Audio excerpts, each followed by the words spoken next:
Good morning, everybody. Welcome to Special Full Council today, May the 29th. Welcome to everybody in the room, those on screen and those joining on YouTube. Agenda item 1 is declarations of interest. Do I have any, please? Councillor Sims. No, but I've got to go in about 6 minutes. Okay. So no declarations of interest to be recorded. Agenda item 2 is Chairman's announcements. I just briefly wanted to thank all members and staff involved in last week's royal visit, which went very well. Park House and Fire and Rescue staff were able to provide a tour of the new care home and discuss our winter storm damage. The visit created some valuable publicity, which is always welcome. Agenda item 3 and agenda item 4, I have no questions under standing order 4 and no urgent items. So I think that takes us into part 1, reports requiring a decision. Agenda item 5, request to consider absence, which is in the hand of Andy Thomas.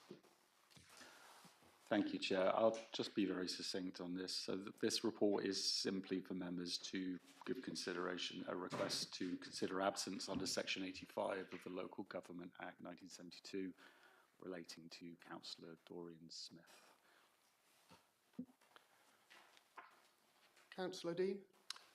Yes, just to say, I don't think we really need to discuss this. I think it's clear, so I'll propose the recommendations. Do I have a seconder, Councillor Peacock? I'll second the recommendation. I've got a proposer and a seconder. All those in favour? That's carried by majority. Any against? Any abstentions? No. Thank you very much. Agenda item 6 is update on Ofsted monitoring visit, which is being presented by Sue Butcher. Okay, is that on? Everybody can hear me? Thank you. This report is presented to members at full council as part of the whole governance of Ofsted and the Ofsted framework with regards to children's services on the Isles of Scilly.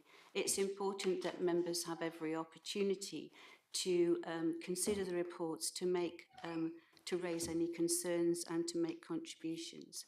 I'd like to thank members thus far for the support that I've been offered, both in terms of me working on the island and in terms of the Ofsted inspection, the Ofsted inspection regime. As stated in the report, Ofsted inspectors undertook their 5th and final monitoring visit to children's services on the 10th and 11th of March, so therefore time has elapsed since that report. Monitoring visits are a consequence of an inadequate rating of a full inspection, which was the case for the Isles of Scilly approximately 3 years ago. The letter from them setting out the findings, it is Annex A, and I'm happy to take any questions on that. Unfortunately, Ofsted saw a decline in the quality of effectiveness of social work practice during their 2 days with us. This is of concern, and I'm sure it is of concern to members. And I can assure you that significant efforts are being made, supported by members, to work to improve outcomes for the island's most vulnerable children. There are some positives in there, in that partners remain engaged in our improvement journey, although I would say that there is some frustration in terms of the pace, in terms of the less positive outcome from the visit, and leadership has improved. For members' information, as you will know, I am a permanent DCS and DAS. I'm very delighted to be so. And we now do have Jenny Cullen, who has joined us as the permanent head of service for children. And we do have 2 social workers who are both, yes, they are interim, but they are both committed to staying with us for a significant length of time, definitely through the Ofsted inspection that is likely to come up in the autumn. I think also it's a good thing to celebrate the Children and Young People's Plan.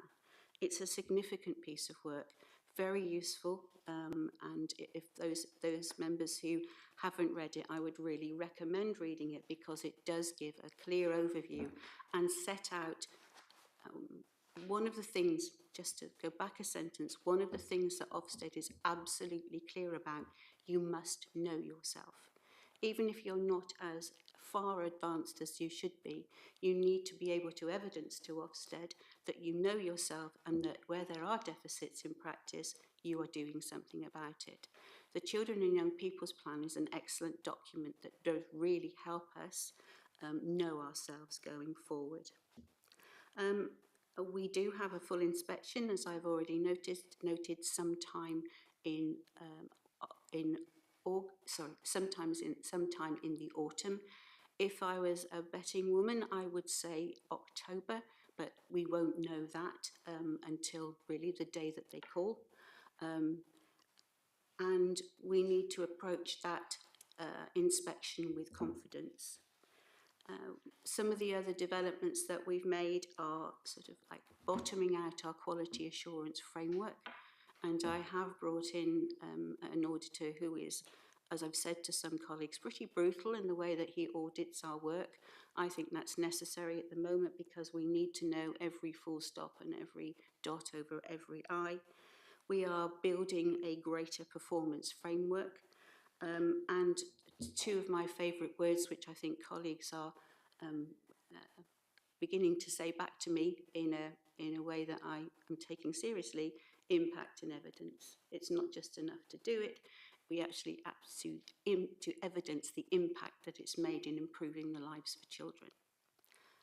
I think that is my summary to date, but I'm happy to take any questions. Thank you. Thank you, Sue. If I just may speak as lead member for children on this one. The findings of the monitoring visit were clearly very disappointing.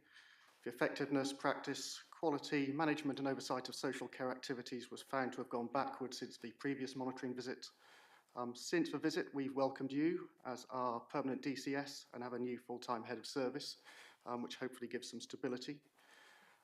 Findings of the visit have been discussed internally through the Improvement Board, with the DFE and through the Scrutiny Committee previous to this meeting. It was positive to read that partners still support the Council in the work we're doing. Clearly still work to be done on the improvement plan around quality assurance and management reporting. Time is not on our side, as you alluded to. We have a lot to do and we anticipate a full Ofsted inspection in the next 5 months or so. I'm confident with the staff stability we can deliver on the improvements. We do have to work at pace and with real focus to work and maintain relationships with partners is crucial. We also, as you say, need to be much clearer about the impact and outcomes of the work we're generating. But you absolutely echo all that you've said previously. Councillor Sims. Well, personally, I think I said this at scrutiny as well. I'm very, very disappointed really in the outcome here because mostly because of the resource we put into it, but I won't go on about that now really. So, well, what's next over the next 5, 6 months, year about this? I mean, where do we end up? Because it's a bit worrying. Thank you, and I accept your concerns. I think the main focus has to be in delivering the improvement plan and also indeed satisfying the Department of Education that we are making progress. There is no doubt in my mind that both Ofsted and the Department of Education talk to each other, and I think that that will certainly influence views. For example, our improvement advisor certainly will talk to Ofsted inspectors. I think we have a clear improvement plan. We need to make progress with that improvement plan. We need to ask our service to step up, which I know they are all very keen to do, and I'm very proud of that fact. We also need to build in resilience into the service. One of the ways that I'm doing that is to bring, and I have brought adult services to sit with children's services so that there is resilience of personnel and capacity. We do need to source specific knowledge in order to help us move faster with some things, and I've alluded to audit there. But I think generally we will be able to show improvement when we get to the autumn inspection, and I think with members' support that will be something that it is credible for us to do. I can't call the results of the inspection in October, but I am very much hope that members will be less disappointed, in fact positive, with the results that we get.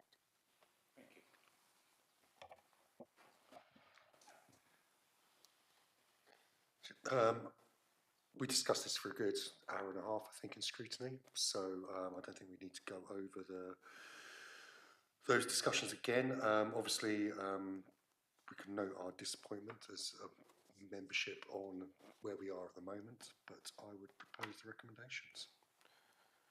Thank you. Councillor Mumford. Yes, just one thing I notice on paragraph 13 on page 3 to 4. A shared working space has been created in Gravel to enable effective collaboration between children and adults. How's that going?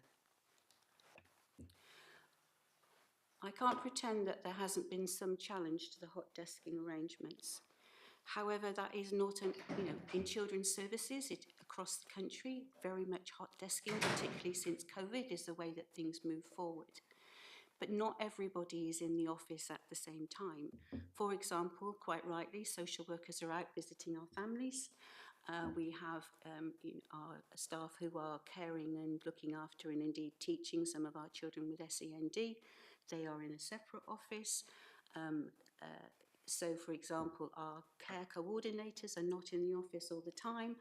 One of our workers who is working with the post-16 on the mainland, they are obviously not in the office.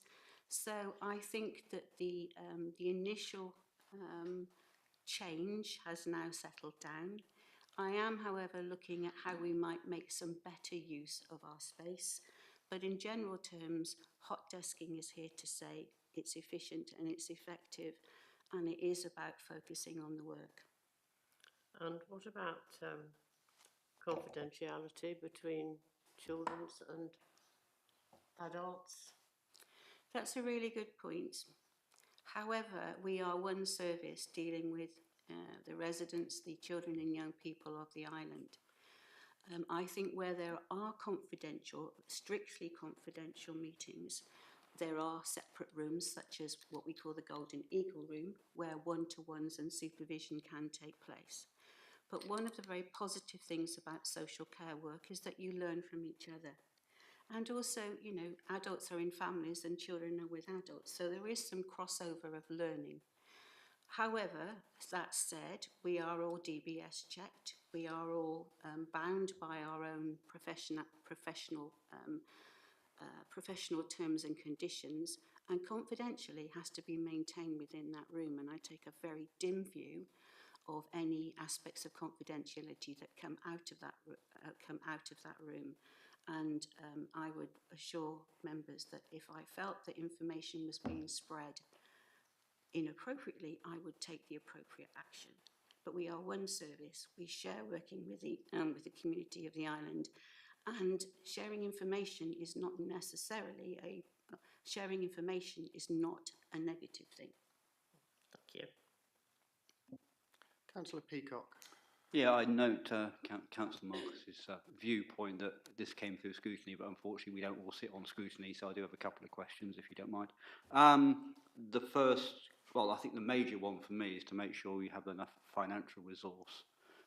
We don't want to fall down because of a budget issue here. So I just want to clarify from my own mind that the financial resource that you have, you feel is sufficient to make sure that we continue on the improvement and we're not throttling back in any way. I think every Director of Children's Services across the land would say, please give me more money. That aside, and that is a joke, although maybe mistimed, do we have enough money? We have to spend money wisely and well. We have to make sure that both children and adults, we assess them for need, not necessarily for want. So we make sure that we meet their needs. And that we need to do that as effectively and efficiently as possible. We need also to make sure that we have permanent staff who are here and stability, and we have that stability. If we are managing to work efficiently and effectively, and we spend money wisely and well, then I think we have sufficient resource. I think particularly if we keep up the pace of change. If we are to slip and we need to bring in additional resource, that will no doubt cause us issues.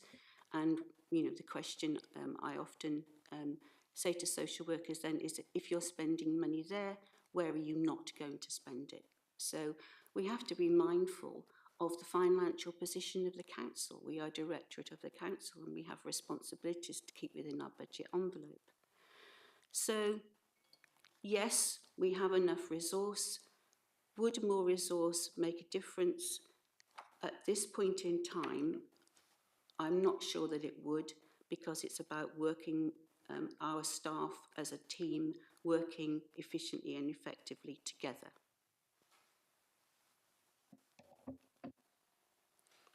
Councillor Dean?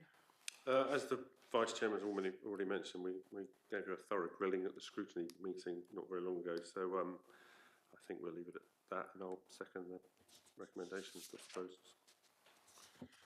Thank you. So we've got a proposer and a seconder. We've got one recommendation. All those in favour? Any against? Any abstentions? That's carried unanimously. Thank you, Sue. Which brings us to agenda item 7, which is update on post-16 transport policy statement 26/27 with consultation outcomes, which again is in your hands, Sue. Thank you. This is a really significant report, and I want to make sure that in presenting it to you this morning that I give it the due respect that it deserves. So I will go into some areas in some detail.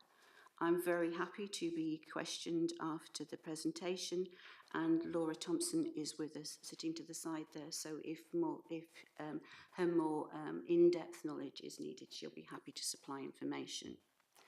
So this report presents the outcome of the Council's annual consultation on the draft post-16 transport policy for 26/27, and members are asked to consider the consultation responses and the key themes that arise from them, and the equality impact assessment, and any proposed amendments. As members are aware, young people resident on the Isles of Scilly do not currently have access to full post-16 education offer on the islands. Therefore, young people generally need to access educational training on the mainland from age 16. And this creates specific and indeed unique travel accommodation and access considerations for young people. The Council receives grant funding from the Department of Education to support eligible students with costs associated with accessing full-time post-16 educational training. And the Council's post-16 transport policy sets out how this support is made available. To be clear, the Council is required to prepare and publish an annual post-16 transport policy statement, setting out how to facilitate such transport. The Council consults on the statement annually, and this is something that not every local authority does, but I think in terms of the particular considerations on the Isles of Scilly, it's a sensible thing to do so. Our statutory duties are set out in the Education Act 1996 and the associated statutory guidance, which members can refer to if they choose, or if specific answers are needed, we can take them from the Act after this meeting. It should be noted that the Council is not required to provide free or subsidised post-16 transport in all cases. However, it does have to consider what arrangements are necessary to facilitate attendance, and that's where the need for a very clear statement is brought to the fore. And in addition, we must consult with relevant stakeholders. A summary of the consultation responses is outlined throughout this report, and it's important that we thank all residents or respondents for their contributions.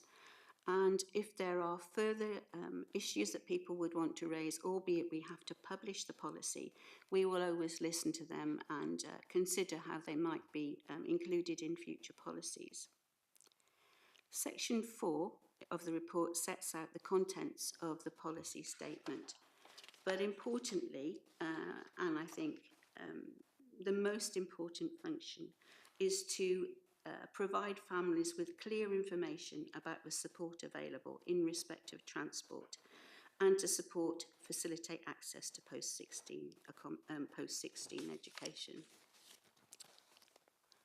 The consultation on the draft post-16 policy opened on the 28th of April and ended on the 19th of May.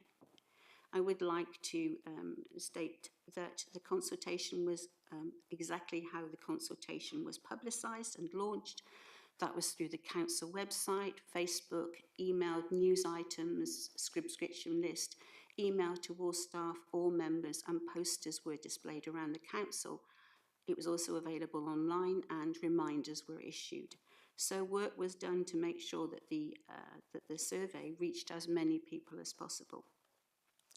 It's important, as I've said, to thank all residents and assure them that their comments have shaped the officer thinking. We did receive 45 responses, and they were self-identified, not personally as individuals, as set out in section 6.2, the largest cohort being 19 out of 45 respondents. They identified as a parent, carer of a student of sixth form age or an adult learner with an education, health and care plan when the policy comes into effect. Members can see that many of the responses are not positive, but however, there is, I think, a significant amount of responses that are positive. But I would like to assure members that every part of the consultation and the balance of the consultation was considered. Section 6.10 sets out the main themes arising from the 2 free text boxes that were in the consultation. I won't go into those in huge detail, but I will highlight the main themes. So there were strong concerns about affordability and financial fairness. Accommodation is viewed as central but not separate from transport. Safeguarding and well-being are a concern. There is some lack of trust in the current system, which officers need to be aware of and to work through in the coming year. Young people feeling unprepared for mainland life, a desire for clearer communication and name routes for support, calls for stronger external funding or representation, and mixed views on flexibility and parental responsibility. I would comment that many of the comments in the free text boxes do move away from strictly considering transport. However, they are noted and are considered through other areas of working. But there are an example of positive comments is we like the flexibility to have to choose where our children go, and we wouldn't like them to have to go to a certain school. There was also helpful suggestions for improvement, like I think the policy should be broadened to take account what you refer to as the unique circumstances that we face on the island. Section 6.15 sets out the asks of members, and these are reflected in the recommendations to this report. To continue, Chair, if that's okay, Section 7 reiterates the points from the consultation and sets out the officer response. So, in terms of financial support, officers acknowledge the strength of feedback regarding the financial pressures faced by families. We acknowledge and accept their concerns in that regard. Travel and accommodation, the officer response. Officers acknowledge the feedback and the council does not have a, the council acknowledged the feedback that travel and accommodation are entirely linked for the Islesley students accessing post-16. So no substantive, no substantive amendments to the policy statement are proposed at this point. However, that does not mean to say that we haven't considered every aspect of the policy itself. In terms of SEND and EHCP learners, Officers note that SEND and EHCP learners were not raised as a significant standalone theme within the consultation feedback, but acknowledge the comments received. In terms of clarity, we note the feedback regarding the clarity and the tone of the policy statement. And I recognise, and as do my members of staff, that families need information that's easy to navigate and acknowledges the practical realities of accessing post-16 accommodation. And again, no substantive amendment to the policy is proposed as a result of that theme. Section 8, I think, clearly sets out the proposed amendments to the draft policy, which members will have had chance to look at. Additional officer comments. Officers consider that the consultation responses highlight a need to strengthen communication with families and the wider community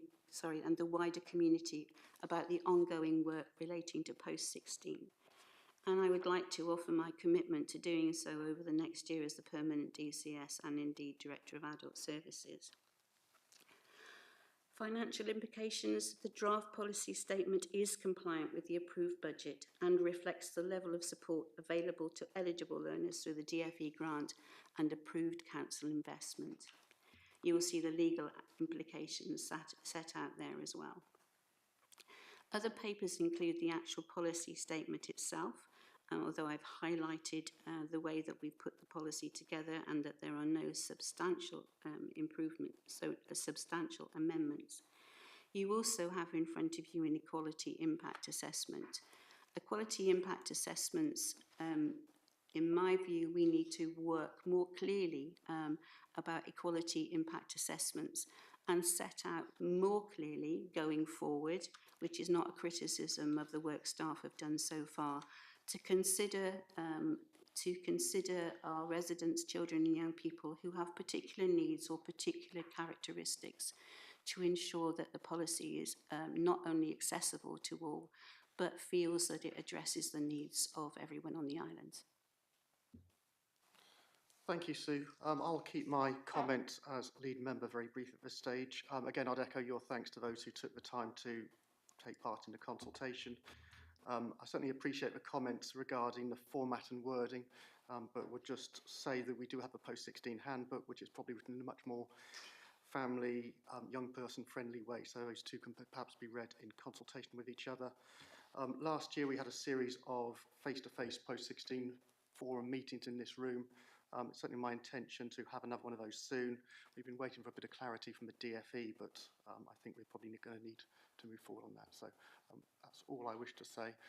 I didn't see if it was Councillor Dean or Councillor Dean. First of all, I'd like to register my disappointment that this report has come at this time.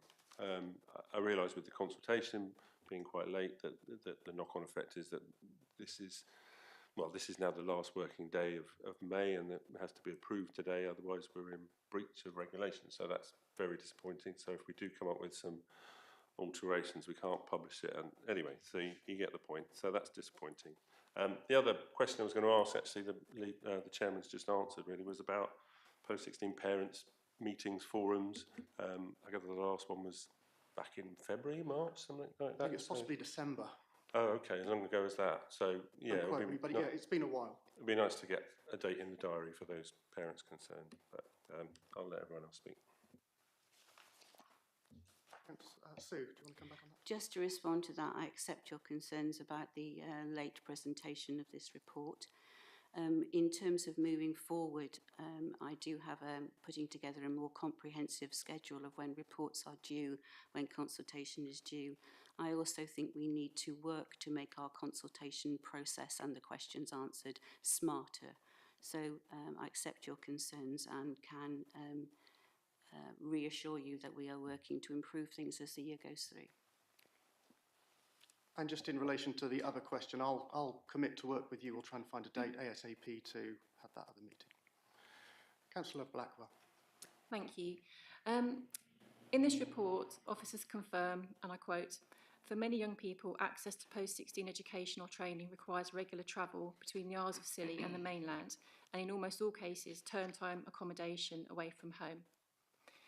In the post-16 statutory guidance for local authorities, which Council acknowledges it must have regard to, it says, and I quote, "The statement must include the details of the transport arrangement and the details of the financial support in respect of reasonable travelling expenses that the local authority considers it necessary to make to facilitate access to education or training." So the Council acknowledges that accommodation is necessary for most local children to access post-16 education. However, its draft transport statement does not set out the financial support needed to enable that access, as is required by statutory guidance. The draft transport policy statement fails to adequately cover accommodation costs, and the support offered only enables access for some children who stay in unregulated accommodation. This is something which is echoed loudly in the feedback received from parents. It is a contradiction which indicates that the policy is not adhering to statutory guidance, which we must have regard to. It should also be noted that the report does not acknowledge the Council's duty to fund or provide suitable safe accommodation when daily travel is not possible, which is required under the Education Act 1996. When all of these facts are put together, it makes rubber stamping approval at recommendations 4 and 5 impossible. Although the transport policy gives the impression of compliance, upon scrutiny, it is clear it is not. With the transport policy statement in its current form, I do not feel able to support recommendation numbers 4 and 5. Can the Director for Children's Services make changes to the policy to ensure compliance before publishing, please? I defer to the monitoring officer in terms of statutory compliance. She will be able to answer that more directly. My understanding is that the policy in terms of the transport arrangements is compliant. I accept the concerns that you're raising. However, I do think that the policy is fit for purpose for presentation tomorrow. I would defer to the monitoring officer again as to whether changes can be made mid-year. Leah, as our monitoring officer, would you like to come in on that point, please? Thanks, Chair. I mean, I think we've probably addressed the point of the transport policy statement being statutorily compliant on a number of occasions. The first in March 2025 when it was first approved, which was as a result of ongoing legal challenge in respect of the policy itself, and this policy was implemented by the 31st of March in respect of that ongoing legal challenge. It's then been the subject of various full council and scrutiny committee meetings where the legality of the policy has been questioned and advice has been provided in all of those reports and at those meetings in respect of the statutory compliance of the policy.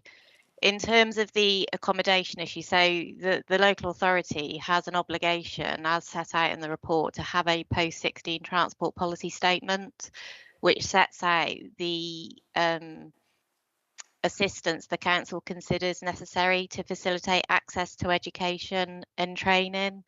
And I think our policy on that is clear. So we provide a grant of up to £9,635 for family members and the young person to spend on transport and accommodation. Thank you. The difference between this report and previous reports and previous meetings is that the Council has confirmed that young people in their requirement to access post-16 education need accommodation away from home. And the statutory guidance says that the local authority considers the wording is local authority considers it necessary to facilitate access. So there's a need for accommodation. And in the transport policy statement, the council sets out that it provides for a grant of up to £9,635 for each eligible family to spend upon transportation and accommodation and other support. It's just not adequate. It's only adequate for 12 children. Excuse me. It's only adequate for 12 children, or those staying with family. It's not adequate for all children. I don't know the point that Councillor Blackwell is making. So the council has confirmed that accommodation is required, and it must have regard to the guidance, which says the statement must include the details of the transport arrangement and the details of the financial support in respect of reasonable travelling expenses that the local authority considers it necessary, and it is necessary for people to... So the council's position is that it provides a grant of up to £9,635 for the young person and the family to make their own decisions and determinations as to what transportation and or accommodation they secure in using that grant. So there is no statutory duty, as the council has set out on previous occasions, to provide or fully fund post-16 transportation or accommodation. We have to set out a policy setting out the support we will provide to facilitate access to that. Okay, that's not how I've interpreted it, but we have different opinions. Thank you. Councillor Peacock. Okay, thank you, Councillor Blackwell. I'm really pleased to see recommendations 7 and 8 in the document. I think previously those recommendations weren't available. And I think the concept that we're asked to note the strength of that consultation, we're getting it loud and clear what our community feels about this. And I'm sure everybody around this table is getting it loud and clear. However, the reality is that the grant comes from central government. We don't have a magic money tree, much as I'd love we did. So I really, really strongly recommend number 8, recommendation 8, which says that the council asks to continue to support the work of officers with the Department of Education to increase the central government funding. And I think this is critical to this document at this time, that for the first time in this full council setting, we are now committing to increase the amount and work towards that. Well, I think it's a definite policy change, unless I've misread something that I might be wrong in that statement, but I really applaud the statement that we are asking central government for more money, because I don't think that's necessarily been the policy before. I might be wrong with that, but I'd like to know your thoughts on that. Based on that point, so I wonder if it might be appropriate for those listening in online just to highlight the ministerial meeting you had a few months ago and the conversations which took place there, which the MP helped facilitate, and the activity and actions which have taken place since that, and how you see it going in the next week, 2-3 weeks, because that's sort of pertinent to the point just made.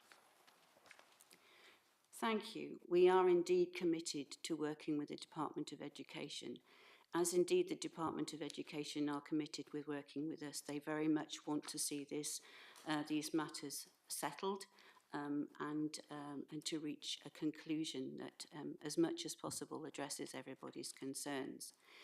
The meeting that happened with the Minister was only my 3rd day working in my role, so I wasn't actually in person. However, the Minister listened very carefully, and with my prior knowledge of her, she certainly did take on board the comments that were made in terms of the amount of, in terms of the resource needed to facilitate post-16 attendance.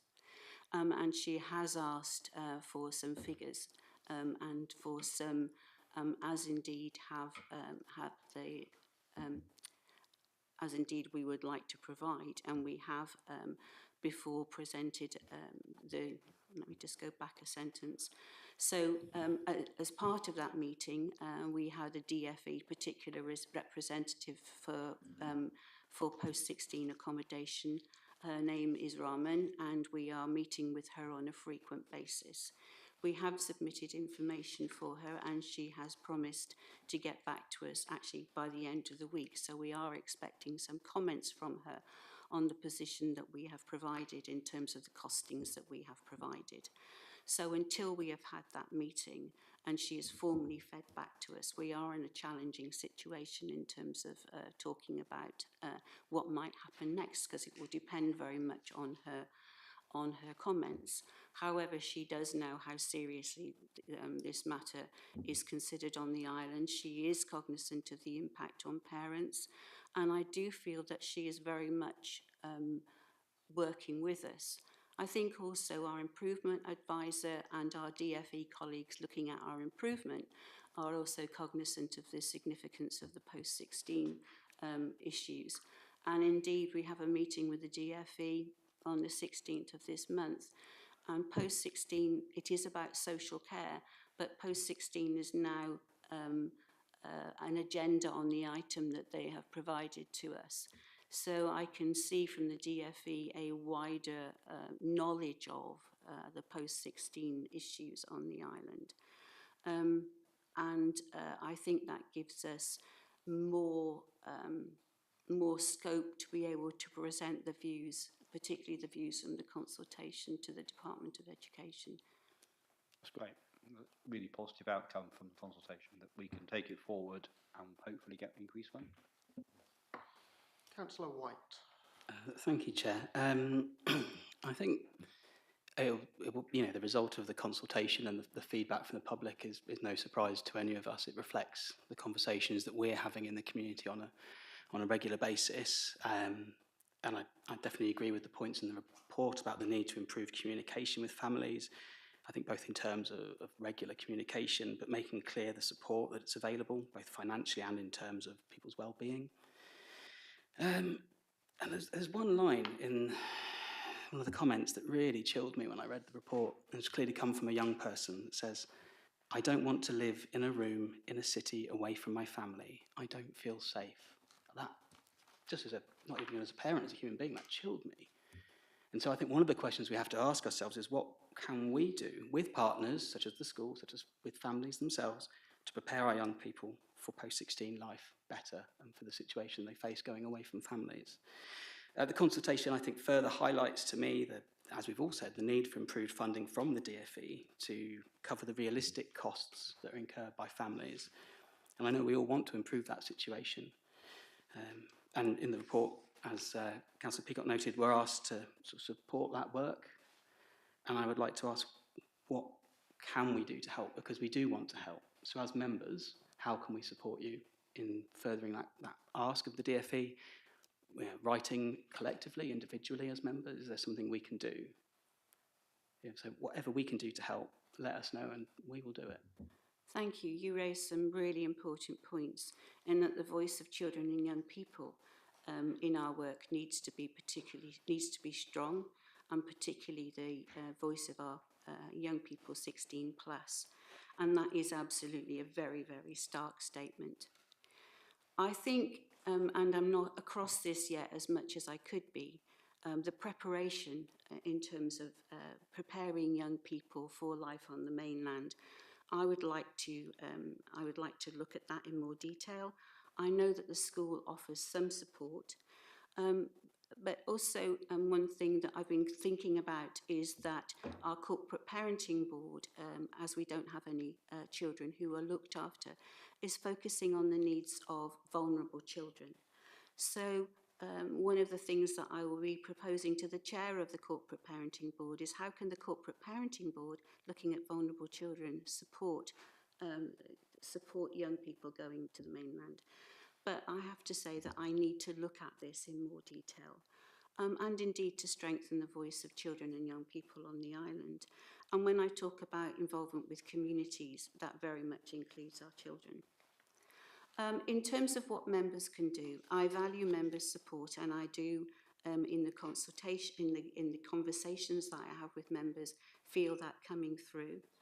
I think that I would very much like to be able to say, and I think I can say with confidence, that this is members' views and I'm representing members' views. They are not just Sue Butcher's views. They may well be the same views as yours, but that members are particularly supportive of this. And again, I am not sure whether, and I can ask the DFE, whether a member could attend a meeting with me with the DFE. Now I'm saying that, and I don't know what the answer or the response to that would be. But I do feel that that sort of involvement might be might be something that can be taken forward. But again, I'm not making a promise on that. But I think sometimes that united front is where we need to be. Councillor Grottick. Thank you, Chair.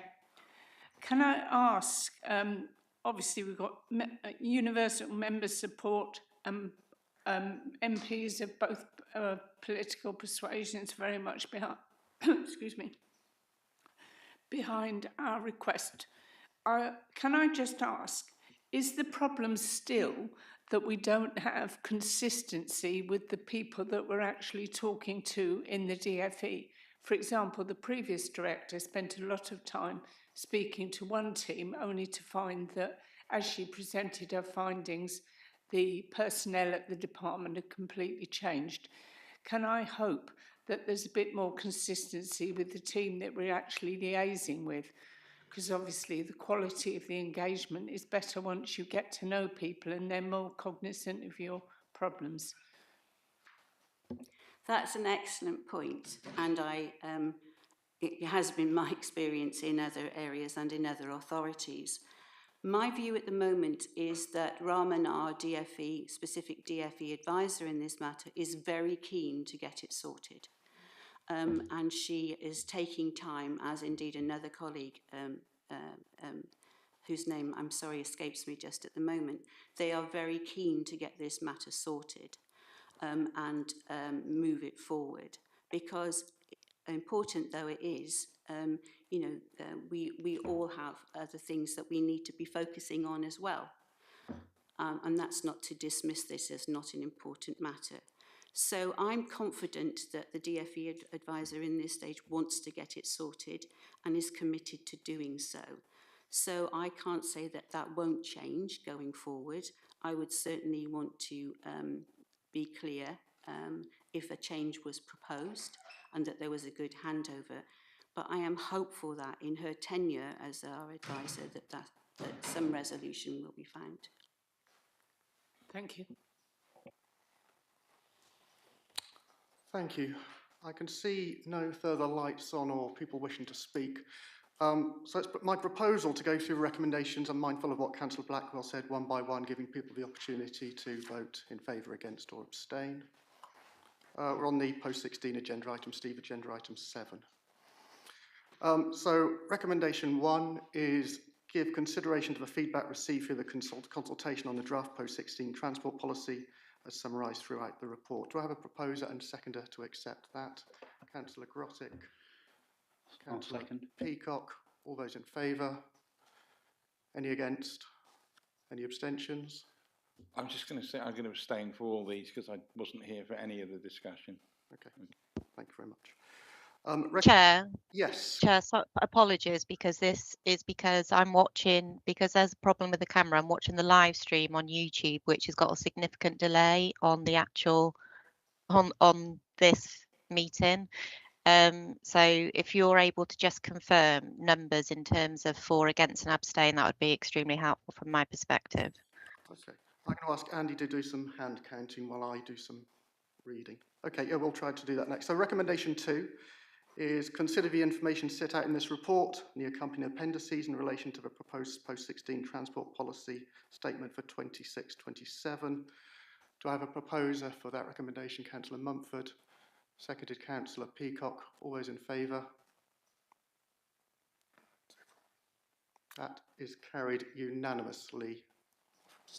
So carried. Aside from my abstention, yes. So all those in favour. Any against? Any abstentions? Thank you.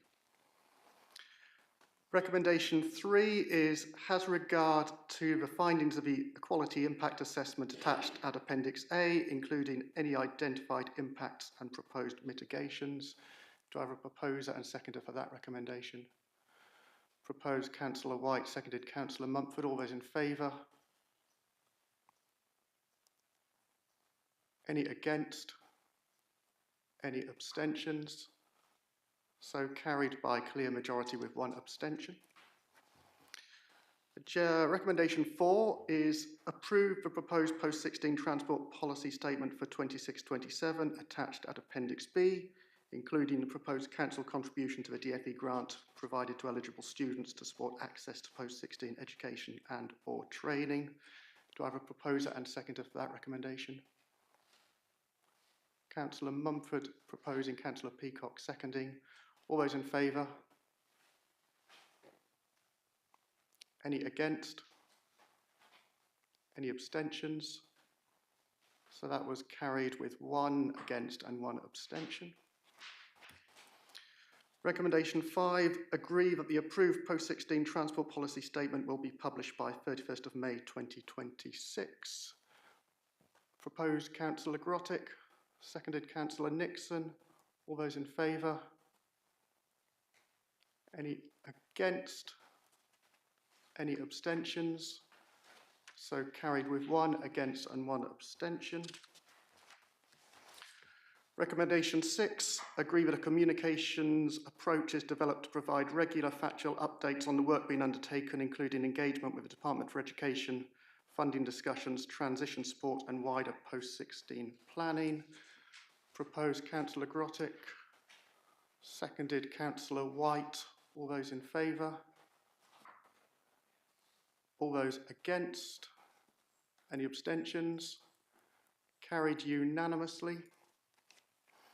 Recommendation 7, we're asked to note the strength of consultation feedback regarding affordability and the financial pressures faced by families.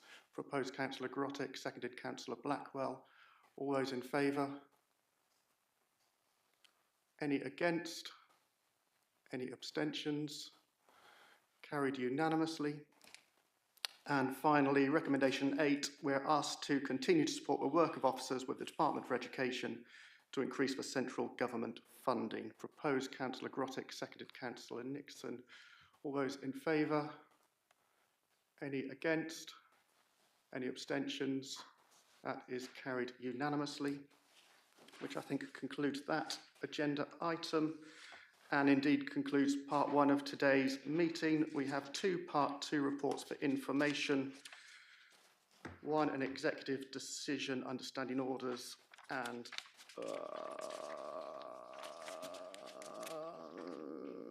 second one relating to the Better Care Fund. But I think that concludes this morning's meeting with all business done satisfactorily. Thank you very much. I just wanted to have a quick word with Leah when the meeting's finished, very briefly. Thank you everybody for your